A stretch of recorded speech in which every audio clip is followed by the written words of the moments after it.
Sino ba si Sir Sen before maging founder and CEO ng Philex? Previously, from being a student nung college, nasa profession ng nursing dapat ang aking tinatahak. Pero na-engage ako sa mga negosyo, mga traditional business noon ng direct selling and network marketing. So na-enlighten ako sa ganda ng pagninegosyo.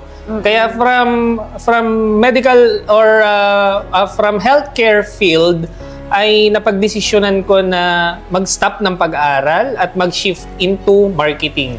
Nung nag-aaral na ako ng marketing hanggang sa natapos ko siya, na-engage uli ako sa pagninegosyo, yung e-commerce na. E-commerce. Oo, yes. So pagbebenta na ng mga produkto online hanggang sa nagkaroon na ng social media at natutunan namin yung social media marketing sa pamamagitan ng mga mentors na nagbahagi sa amin ng knowledge na yon at hanggang sa mas napalago namin yung aming negosyo sa e-commerce at from e-commerce nagkaroon ng logistics. Yes. So, grabe, no? Ang dami mo rin pinagdaanan. Parang ang layo, no? From medical industry, ngayon nasa e-commerce and may-ari ng courier.